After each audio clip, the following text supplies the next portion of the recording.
এখানে আসছি মূলত একটা ভালো পাত্র খোঁজার জন্য। তো যৌতুকবিহীন কেউ বিয়ে করতে চায় না। আমি চাচ্ছিলাম আপনাদের মাধ্যমে যৌতুকবিহীন যদি কোনো ভালো ছেলে থাকে আপনাদের মাধ্যমে যোগাযোগ করার এবং জন্য। বিশ্বস্ত। একটা বিষয় কি, সবাই হচ্ছে সুখের সময় পাশে থাকতে চায়, দুঃখের সময় আসলে কেউ পাশে থাকতে চায় না। আমি এমন একটা মানুষ চাই যে সব সময় যেন আমার পাশে থাকে। আসসালামু আলাইকুম আপু, ওয়ালাইকুম আসসালাম। কেমন আছেন? জি আলহামদুলিল্লাহ। আপু আপনার নাম কি? জি আমার নাম রিয়া আক্তার। রিয়া। রিয়া দেশের বাড়ি কোথায়? নওগাঁ। নওগাঁ। জি। আপনার বয়স কত একটু বলবেন? অবশ্যই। পরিবারে বাবা আছে, সৎ মা আছে, দুইটা ছোট ছোট ভাই বোন আছে। আর এই তো। কেন এসেছেন আমাদের ক্যামেরার সামনে? এখানে আসছি মূলত একটা ভালো পাত্র খোঁজার জন্য। এই জন্য আমাদের কাছেই পাত্র পাওয়া যায়? আপনার এলাকা নওগাঁতে পাত্র পাওয়া যায় না? আসলে সত্য ঘটনা হচ্ছে এলাকায় আছে, কিন্তু যৌতুকবিহীন কেউ বিয়ে করতে চায় না। আমি চাচ্ছিলাম আপনাদের মাধ্যমে যৌতুকবিহীন যদি কোনো ভালো ছেলে থাকে আপনাদের মাধ্যমে যোগাযোগ করার এবং জন্য। বিশ্বস্ত। জি। এবং আচ্ছা, আরেকটা প্রশ্ন হচ্ছে, কতটা ভালোবাসবেন এবং আপনাকে কতটা ভালোবাসবে, কেমন বিশ্বস্ত হবে? এটা তো আসলে উম, উম, সবার সাথে তো সবার হচ্ছে কথাবার্তা বলার পরে বোঝা যাবে যায় সেই কতটুকু লোকটা কেমন। ভালোবাসা যায়, কতটুকু বিশ্বাস করা যায়। বুঝতে পেরেছি আপু। আপনার বয়স 26 বছর, কিন্তু আপনাকে বিয়ে করতে চাই, ওনার বয়স কেমন হতে হবে, দেখতে কেমন হবে, একটু বিস্তারিত বলবেন? যেমনই হোক না কেন, মন মানসিকতা ভালো থাকতে হবে। আর বয়স এটাও হচ্ছে কোনো ব্যাপার না। মন মিললে আসলে বয়সটা এটা কোনো ব্যাপার না।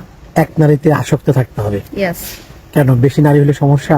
আসলে পরিবেশ দূষিত করা যাবে না। পরিবেশ দূষিত করার দারুণ কথা বলেছেন। কোনো ভাই যদি যোগাযোগ করতে চায়, কিভাবে যোগাযোগ করবো আপনার সাথে? আহ, আমার তো পার্সোনাল কোনো ফোন নেই, আপনাদের মাধ্যমে আসছি এই কারণে যাতে আপনাদের মাধ্যমে আমার একটা ভালো আহ, সংসার জীবন সঙ্গী পাই। Life partner. জি, লাইফ পার্টনার। প্রিয় দর্শক, ওনার নাম রিয়া, দেশের বাড়ি নওগাঁ, বয়স 26 বছর। ওনার সাথে কথা বলতে চাইলে বা যোগাযোগ করতে চাইলে, বিয়ে করতে চাইলে, একটি নাম্বার আপনার চোখের সামনে শো হচ্ছে ডিসপ্লেতে।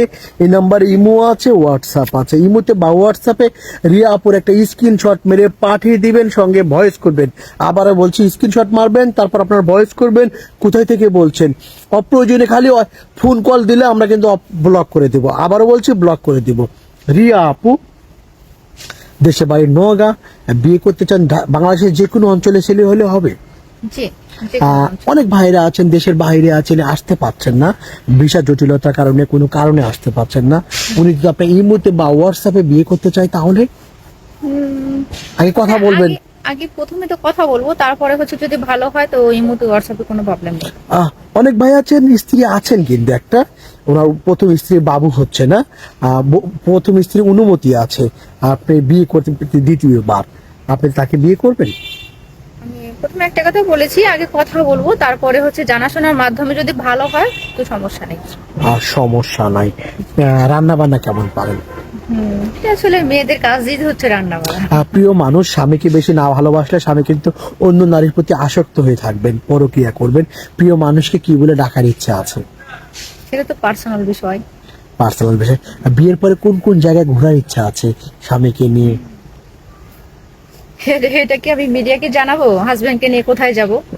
ভালো লেগেছে। প্রিয় দর্শক, আপনারা ভালো থাকবেন এবং সুস্থ থাকবেন। আল্লাহ হাফেজ, বিদায় নিচ্ছি। আসসালামু আলাইকুম।